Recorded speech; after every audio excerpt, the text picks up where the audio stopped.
Hi guys, I hope you're okay and having a good day. I have a bit of an update for you. Earlier in the year, I mentioned about having POTS. I finally have something to tell you. I had a failed ECG, 24-hour ECG, which basically failed because one of the electrodes came off, and because it was hot weather and it was sweaty and it wouldn't stick. And I basically had to give up on that one because the readings went really weird. So I had a second one, and again it was really hot, but thankfully the sticker stayed on, but it kind of skewed the readings a bit, so I'll come back to that later. So I had the report went back to the GP, my family doctor, and it said report incomplete and said that I hadn't filled out the diary. Obviously, I was not happy about that because I'd filled out the diary very well, thank you very much, and provided extra information. So, I made a complaint. Well, first of all, we tried to sort it out. Then it didn't get sorted out, so I made a complaint and found out that basically the ECG readings go to an outside company, and the outside company's been putting that on without permission. However, had that not happened, I wouldn't have got the appointment with the doctor today. So I went in and he got the nurse to do like another ECG, but just a short one. Blood pressure, pulse rate, etc., etc., standing up, sitting down. And then I got to see him and we talked about it. Now, he's one of the doctors that believes the myth that it has to be that the heart rate has to go up by 30 to 40 beats a minute. He doesn't agree with the criteria of it has to go to over 120. And because of the skewed results of the 24-hour ECG, he wasn't getting the fact that my pulse rate jumped from 93 to 123. And unfortunately, when they did the stand test today, what they don't seem to get is it takes time for my pulse rate to go back down into the 90s. And then, of course, it was going from 110 to 123. Well, because he's using the criteria of increasing by 30 beats a minute, that would mean that it would be having to go to 140, when actually it only has to go up to over 120. Anyway, had they actually waited 20 minutes, which is what it takes for my pulse rate to go back down to normal, then they would have got that jump. But me being me, I'd got things that I needed to remember to say in the appointment, and I'm no good at thinking of things off the top of my head as they happen, and then I always come out thinking, oh, I should have said this, I should have said that.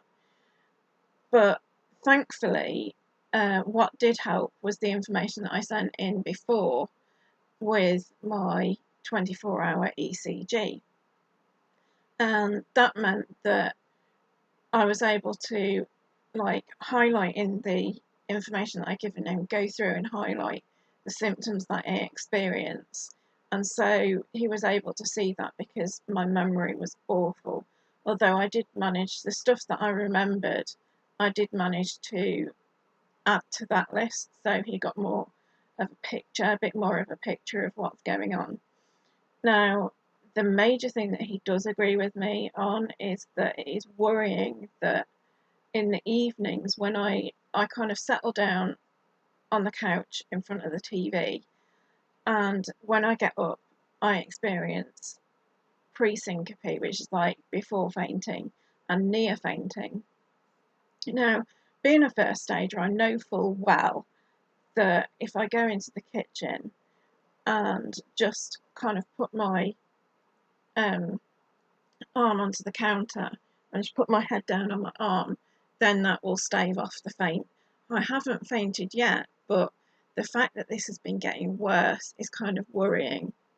However, he hasn't given up on the POTS diagnosis altogether. He is ordering a tilt table test, which basically they put you on a bed lying down and then gradually bring you up to standing, and then like do your heart rate in that lying down and then standing up on the tilt table. And then he's also ordered an echocardiogram, which is basically a precaution to rule out anything more sinister. The thing with POTS is that it can be frightening, it can be quite nasty, but it's not like life risking ordinarily, and so it's a question of getting on the right medication and you'll be fine. So he's being very thorough, and he's doing the echocardiogram just to make sure it's not something more serious. And then hopefully with the tilt table test, and I'll explain to him next time about how long it takes for me to have my pulse go back down to normal. And then hopefully they'll get a true picture. I'm kind of thinking that I might ask for a third attempt at a 24-hour ECG. I reckon they'll say no, but I'm going to give it a go, and I'm going to try and be cheeky enough to ask for that. So yeah, there's your update, and as soon as I know anything else, I'll let you know again, and as soon as I get a diagnosis, of course, I'll let you know. So yeah, I mean, I know I have it. I know I have POTS, and he knows full well that there's a link between POTS and chronic fatigue syndrome. So I'm kind of thinking, if I explain to him that it's been getting worse, I'm kind of thinking that he might say, I'll come back in a year, I'll see you in a year, and then retest. That's if he doesn't give me the diagnosis. If he gives me the diagnosis, wonderful, I'll be relieved. But if not, I'm hoping he'll say come back in a year and we'll retest. So yeah, and I'm kind of happy. He is a good doctor. He's being very thorough. It's just this one little thing that kind of could rule in or out the diagnosis that we disagree on. But apart from that, we're actually getting somewhere, so that's really good. And I'm very grateful. They're absolutely lovely at this health centre.